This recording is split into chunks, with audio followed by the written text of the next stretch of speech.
Pulso económico. Bueno, como siempre, mirando a la bolsa. Y en la bolsa, siniestro total, que decía aquel. Octavo día de caída, 1,91% abajo el índice general. Ya lo ven, 7.300,1, o sea, por los pelos. O sea, por los pelos. Bueno, pues ya veremos hasta dónde nos lleva la marea. Dentro de eso, pues hay solo tres valores que hoy están en positivo, que cierran la sesión en positivo. SACIR, pues ya saben, constructora 1,39 arriba, ACS, ya saben, constructora 0,13 arriba y en tercer lugar Siemens 0,03, que es casi como estar en 0,00. De ahí para abajo todos en rojo. Los que más, Meliá 5,45 abajo, Naturgy, que hoy se da un buen piñazo, 4,38 abajo, y la holding de Iberia y de Vueling IAG, que pierde hoy 4,34. Bueno, y a continuación les voy a adelantar algunas de las noticias que probablemente les interesen más el debate económico que vamos a mantener aquí, como siempre, con los mejores expertos, para que ustedes desde donde nos vean no se pierdan detalle. En nuestra tertulia vamos a abordar ese dato positivo del IPC. El IPC permite más trampas que una película de chinos, ya se lo anticipo. Pero aún así, pues hay que celebrar que dicen que pues en el cierre adelantado de septiembre los precios solo han subido un 9%. Créanlo o no, eso ya es cosa suya. Esto es evidentemente 1,5 puntos menos que lo del mes pasado, y habrá que ver lo del mes de agosto y habrá que ver si los datos ya firmes consolidan este 9%, a lo mejor fue un 10,4 y entonces resulta que no es tanta la baja. La subyacente, porque yo sé que hay algunos que de esto entienden y quieren saber cómo va la subyacente, 6,2 desde un 6,4 el último mes. Bueno, luego lo comentamos si les parece bien. Hablaremos también de los cambios fiscales que son de traca, en los que se van a hacer en este país, son muy ideológicos todos ellos y la verdad es que no van a suponer un eficaz alivio de la hacienda pública en ningún caso. La hacienda pública vive de la inflación y solo de la inflación. El resto está deprimido. Pero el segundo argumento de hoy es el gobernador del Banco de España, Pablo Hernández de Cos, que ha añadido algo de su peculio que puede ser de interés. Dice que cree que los tipos de interés van a seguir subiendo hasta el 2,5%. Pues si solo es eso, ¿dónde lo firmamos? Vamos ya con nuestros invitados esta tarde. Don Álvaro Climent, asesor independiente, muy buenas tardes. Buenas tardes. Bienvenido. Muchas gracias, un placer. Vamos a aparentar cierto optimismo ante la alegría, dificultad, ¿no? Alegría. Bien, vale. Alegres. Don Juan Carlos Higueras, profesor del EAE Business School. Muy buenas tardes, bienvenido. Muy buenas tardes. Viva el optimismo, ¿no? Sí, como decía aquella, tú dientes. Sí, sobre todo dientes, aunque te estén chillando una cosa pinchando. fea. Bueno, vamos con la sesión. Después del supuesto alivio del IPC español, yo no sé si es que no se lo ha creído nadie, o que estaban más pendientes del IPC alemán, del cual hablaremos más tarde, y que ha sido tremendo, ¿verdad? Pero la cosa es que hemos caído como si no hubiera suelo, 1,91 abajo. Boom. Al final ha hecho boom. Lo llevamos diciendo mucho tiempo.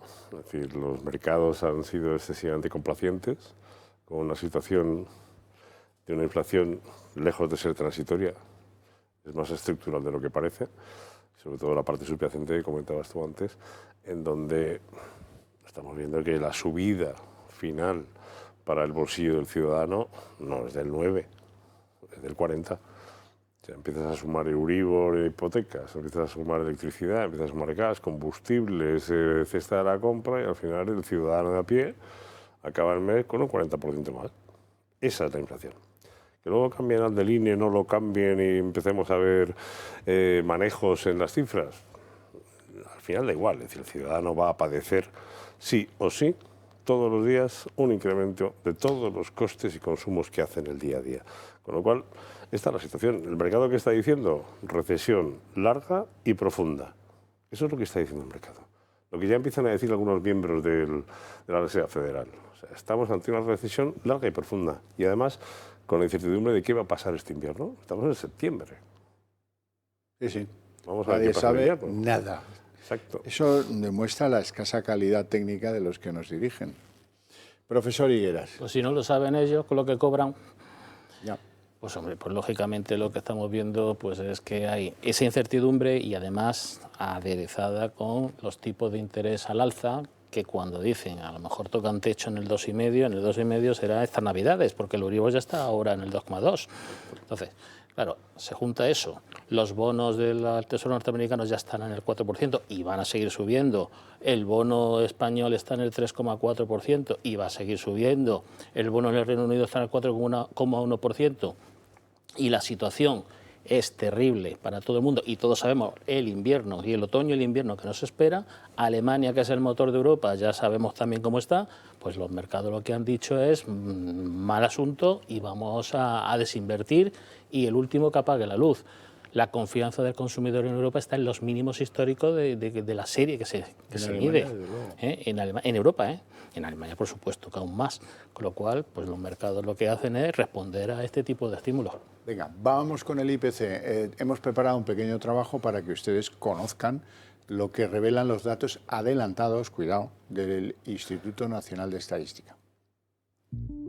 La inflación da un pequeño respiro. Según los datos del INE, el IPC baja de los 2 dígitos y se sitúa en el 9%. Estos datos son solo una primera estimación. Los reales todavía no se saben, pero desde el gobierno ya los celebran. Pues es una buena noticia, claro, ya vimos que los precios bajaron en julio y han vuelto a bajar más en septiembre y que se continúa una senda de moderación que se ha iniciado en el verano. Es una buena noticia, evidentemente. Un alza de precios que, como si de un balón se tratara, se va desinflando, pero ¿de dónde sale ese aire? Principalmente de gas y de combustibles. Los que tienen tarifa regulada pagan más por la excepción ibérica, lo que hace que el porcentaje del IPC disminuya. Por lo tanto, solo unos cuantos se ven beneficiados de la tarifa. A esta bajada se le suma el descenso del precio del transporte. Un 9% del IPC que aún así no es suficiente y que habría maneras de mejorar el porcentaje. Si, por ejemplo, se hubiera bajado el IVA de los alimentos básicos, se podría haber disminuido un 3% total, dejándolo cerca del 6%. Los expertos se preocupan más de la inflación subyacente, la que excluye del IPC el precio de la energía y de los alimentos básicos, por ser los componentes más volátiles. De este índice, la subida disminuye solo 2 décimas, quedándose en el 6,2%. El próximo mes se computará la rebaja del IVA al gas del 10 al 4%, teniendo en cuenta que en octubre de 2021 los precios subieron un 5,4%, seguramente volverá a disminuir, pero ¿cuándo bajarán otros impuestos hasta que tengamos un IPC razonable? Conste que yo me alegro, pero me siento en la obligación de contarles a ustedes, ya lo he hecho muchas veces, cómo se hace el IPC. Bueno, pues hay una lista de miles y miles de productos que se chequean con unos encuestadores y con unos asociados que van rotando, dicen que son grandes cadenas alimenticias, que son grandes cadenas de consumo, que directamente le mandan al Instituto Nacional de Estadística los precios de lo que les reclaman, el kilo de arroz, el aceite de girasol, los viajes, lo que sea, los alquileres, lo que sea. Bien, lo que les piden. Nadie sabe cuáles son esos productos, nunca lo hemos sabido. Sabemos cuántos son, pero no sabemos cuáles. El Instituto Nacional de Estadística, solo organizando que la gente que hace la toma de datos, que trabaja, yo no conozco a ninguno ni lo he visto nunca, pero solo haciéndoles que vayan a según qué provincias, tiene una capacidad de distorsión sobre esto tremenda. Y no seré yo quien vaya a recordarles a ustedes que fulminaron al que mandaba en el Instituto Nacional de Estadística porque era díscolo, pusieron a una que no lo es, ha corregido 2 veces el Producto Interior Bruto de su crecimiento de hace no sé cuánto el tiempo, a finales de septiembre, y ahora resulta que los datos de la inflación empiezan a mejorar y a seguir la senda de lo que pretende Nadia Calviño. Profesor Higuera. Bueno, como el corrector del WhatsApp, esto es así, ¿no? Aquí se corrigen las cosas. Esto que he dicho es así, Sí, ¿no? sí, claro que es así. Le agradezco. A ver, lo primero que hay que decir es que no bajan los precios. Que lo que hace es la variación de los precios, es lo que cambia. Y además, como partimos del septiembre del año pasado, que ya había subido la inflación, Bueno, pues es lógico, por tendencia natural, a que la inflación acumulada interanual sea más baja. Pero no han bajado los precios y no tenemos más que hacer la cesta de la compra. Eso es lo primero. Lo segundo, hombre, es que tenemos una inflación que es muy volátil, la del 9%, pero la que realmente nos preocupa es la del 6,2%. Esa no está cambiando, a pesar de que pueda haber ciertos aderezos ahí y se trufe alguna cosa, que yo no lo sé, ¿eh? Pero claro, y nos están diciendo que esto es bueno. Cuidado, porque muy probablemente esto huele a que se estén tomando medidas para que baje la inflación de aquí a noviembre, como la bajada del IVA que tenemos pronto, porque hay que recordar que ya mismo hay que subir las pensiones y revalorizarlas con el IPC, y la factura se las trae. Luego, temporalmente, vamos a hacer lo que haga falta para que esto baje, como sea. Que la inflación va a seguir manteniéndose en el tiempo, eso lo sabemos todos, y ya Alemania está por encima del 10%, pues algo me hace pensar que a esto le queda mucho por delante. Don Álvaro. La inflación, como tú bien has definido, es un misterio, ¿no? ¿Qué misterio habrá detrás del cómputo de la inflación? Sí, pero era más decente la UCD. La UCD a las claras decía, oiga, que el precio de la carne de pollo sube, importación masiva de carne de pollo de donde sea, y lo hacemos bajar a cañonazos. Pero lo sabíamos todos. Ahora es que no sabemos ni la lista, ni en qué provincias, ni qué proporción de los estadísticos recorren el campo. Bueno, pero es la especialidad de este gobierno, es decir, la falta de transparencia. Al final manipulan los datos, manipulan el PIB, manipulan el IPC, manipulan absolutamente todo, el paro. Es decir, lo estamos viendo en las entrevistas y en las encuestas que estamos viendo de las encuestas de población activa. Es decir, la realidad al final es, cuando tú miras los datos en su conjunto, precios industriales por encima del 40%. Precios de importación por encima del 30%. Eso es inflación. Queramos o no, es inflación. Y con un euro a 0,95, más todavía. Estamos importando inflación cada vez que traemos un metanero de Estados Unidos, un metanero de Nigeria, un metanero donde usted quiera. Y encima compramos el gas a Rusia. Con lo cual, al final, nos pueden contar misa en los números, nos pueden hacer explicaciones y salir Nadia Calviño y la Chiqui Montero a contarnos milongas.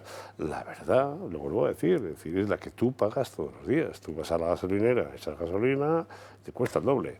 El doble. Aun a pesar de que las materias primas, hay que recordar que desde marzo muchas de ellas han caído más de un 30%. Los combustibles han caído. El petróleo ha caído de 134 a 87, que estaba hoy. Ayer estuvo 82. Luego, aquí hay algo que no cuadra. Es decir, hay un montón de cifras encima de la mesa y cuando tú las empiezas a analizar en su conjunto, lo que te están contando es una milonga. Tú vas a comprar el pollo y lo pagas. Tú vas a comprar la carne y la pagas. Tú vas a comprar aceite y lo pagas. Tú vas a comprar gasolina, la pagas. Y cuando lleguen las alegrías de las facturas de luz y de gas este invierno, especialmente en las comunidades de vecinos, que todavía no se ha aclarado muy bien qué va a pasar ahí, vamos a ver las alegrías de la gente cuando llegue el momento en que de 100 euros pases a 300.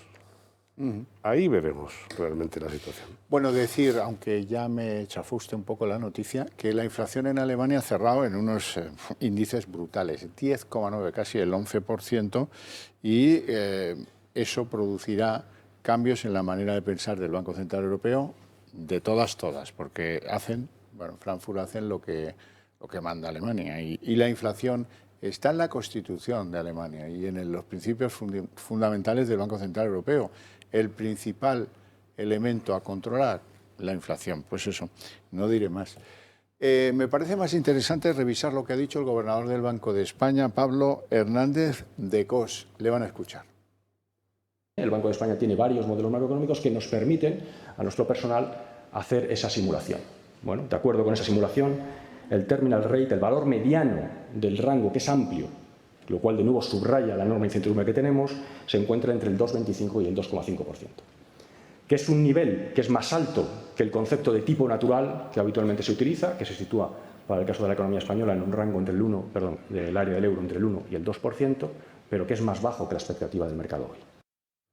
Bueno, habrá que hacer un poco de pedagogía. El valor mediano del valor terminal. Ay, un día les tengo que contar cómo era ir a recibir clase al Servicio de Estudios del Banco de España cuando estudiaba ahí la juventud de la banca. Uy, qué cosas se veían ahí, madre mía. ¿Qué? ¿Se atreve?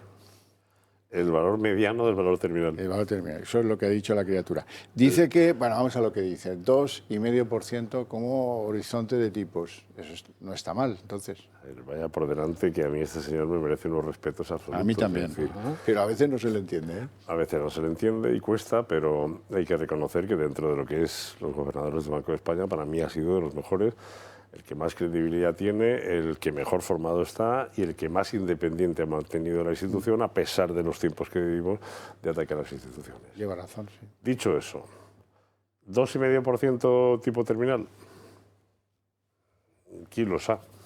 ¿Quién lo sabe? Es decir, al final estamos viendo que en Reino Unido podemos ir a un 4. Hasta 4. Para empezar, o sea que veamos subidas de más de 100 puntos básicos en los tipos en las próximas subastas del Banco de Inglaterra. El Banco Central Europeo, si realmente hace lo que tiene que hacer, vamos a ver subidas de 100 puntos básicos, no de 75. O sea, ya de 75 nos pegábamos con el látigo. Pero es que vamos a ver subidas de 100. Es que con inflaciones del 11% prácticamente en Alemania y con unas subyacentes por encima del 6 y el 7% en Europa, no va a quedar otra. Lo cual el tipo mediano terminal pues ha reventado, igual que ha reventado las estimaciones de crecimiento, igual que han reventado las estimaciones de inflación. En este momento los bancos centrales, con perdón, no tienen ni puñetera idea de lo que se les viene encima. Esa es la verdad. Entonces van a ir lo que dijo Christine Lagarde, reunión a reunión, dato a dato, y en base a eso decidiremos. Como Simeone, pero más moreno. Exacto. ¿No? Tiquitaca. Yo creo que no es que no tengan idea, yo creo que es que no quieren ver las cosas. Porque no hay peor ciego que el que no quiere ver. Porque con la cantidad de gente inteligente que hay en los bancos centrales, que no sepan, claro que saben, lo que pasa es que no lo van a decir y además tampoco quieren atreverse a tomar decisiones que debieran haber tomado antes para frenar la inflación que tenemos, porque hay un miedo a esa recesión que nadie quiere tampoco tocar. Pero con lo que está pasando en Alemania ya tenemos por garantizado que van a subir los tipos de interés mucho más de lo que ayer pensaban que iban a subir. Y si además la Reserva Federal va a subirlos, porque ha dicho que los va a subir y los va a subir, los tipos de interés no se quedan en el 2,5%. Veremos si no se quedan en el 4%. Veremos, ¿eh? Porque si el Euribor va a terminar el año en el 3% y es un indicador adelantado de lo que se espera, muy probablemente termine. Eso que Estados Unidos tiene la gran ventaja de que el dólar ahora mismo está siendo el refugio de moneda. Pero es que el euro a 0,95 no solamente es que Alemania vaya a caer un 0,4% el año que viene en su economía, ya no es solamente eso que va a arrastrar al resto de las economías, sino es que además tienes una importación de inflación directa en vena. Y que te cargas el euro. ¿Cierto? Y la Unión Europea, la Unión Monetaria. Tienes que defenderlo. Bueno, vamos con la octava maravilla, que es el plan fiscal de María Jesús Montero. Se lo cuento enseguida, ¿Ven el garbanzo? Bueno, pues ya les he engañado. Vamos a rebajar los impuestos, pero a los que ganan menos de 21.000. ¿Cómo? Pero si los que ganan menos de 21.000 no hacen ni siquiera la renta ya, porque no están ni considerados, están ya medio exánimes. A eso les vamos a bajar. A la clase media, que es la gran, a esos quieto, parado. Quieto, parado. A esos nada, no ninguna rebaja. Las familias españolas tendrían 800 euros en su bolsillo, cada una de ellas, si se hubiera deflactado la inflación de lo que pagan Hacienda. Pero eso no se lo va a decir María Jesús Montero, por eso se lo tenemos que decir nosotros aquí. Y ahora viene el ajo y pimienta, que se echa todo para que tenga sabor. Vamos contra los ricos. Venga, chavales, contra los ricos. Los ricos, le vamos a poner un gravamen a los que paguen más, tengan patrimonios por más de 3 millones de euros. Dice, bueno, ¿y esos cuántos son? ¿Ya? 23.000. Pues bien, bien. ¿Y cuánto va a sacar usted de toda esta movida politiquera, ideológica y todo esto? 3.000 millones. Pues ha hecho usted un pan como unas hostias, porque acaba de firmar usted un techo de gasto que el año que viene va a significar 198.000 millones. Y ha sacado de su ideología 3.000. Bien, bien, bien. Bravo. Bueno, pues esto es como el que quiere coger un saltamontes. Intenta coger un saltamontes, verás cómo salta, se larga. Entonces, como de verdad crean que los que tienen ese patrimonio, sobre todo los más grandes patrimonios, se van a dejar coger, es que me parece que estamos jugando una cosa que no se lo cree nadie. Es decir, primero ya están a esta altura. Los pocos que quedan aquí en España ya estarán hablando con sus asesores fiscales y sus banqueros de inversión privada para ver qué vehículos fiscales van a hacer para salirse y escaparse de esto. Segundo, yo creo que esto es una medida más estética que realista. Es decir, lo que realmente no queremos es tener que deflactar el IRPF, porque eso es lo que realmente la clase media, el 75% de los contribuyentes que ganan que ganan menos de 30.000 euros son los que van a pagar, pero también los que están entre 30.000 y 60.000, que son la gran mayoría. Ahí vamos a meter la mano. No es que la vamos a meter, simplemente es que no lo voy a bajar, pero para justificar que no voy a bajar eso, digo, es que necesitamos que hay que hacer un esfuerzo solidario y adicional. Y vamos a subirse a los ricos. El impuesto solidario de los ricos. Me recuerda, y a los de más abajo ya se lo hemos bajado. No, vamos, ya está bajado, porque vamos. Pero es que además me recuerda a la tasa Tobin, a la tasa Google, las cuentas estas del gran capitán, pues lo mismo va a pasar con esto. Que se hacen unas cuentas, que todos sabemos que eso... ¿Quién va a coger con 100 millones de patrimonio y está dispuesto a dar 3,5 millones? Habrá alguno, no digo que no, pero va a ser muy complicado. Más que no por uno. Y luego hay una cosa importante. Como esto en el fondo es un doble impuesto del patrimonio, veremos si esto no acaba en los tribunales, pero les da igual. Cuando acabe los tribunales ya estarán otros que tendrán que lidiar con ese toro.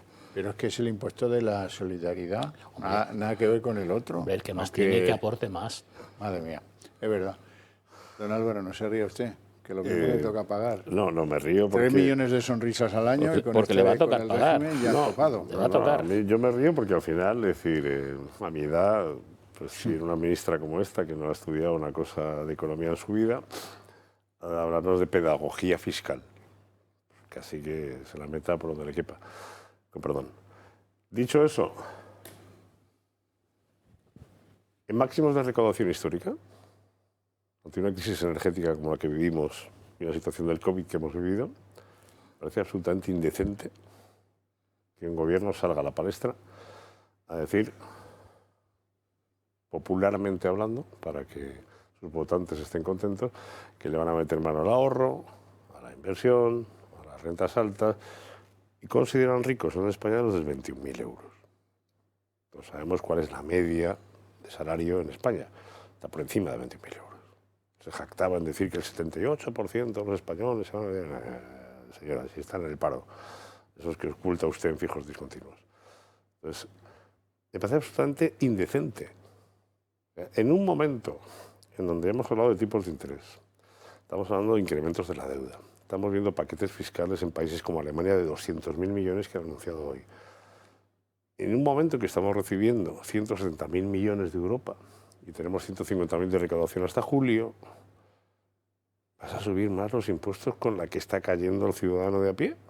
Eso sí, a la clase media, pues hay que pague. Vamos a irnos a los extremos. O sea, me parece absolutamente indecente.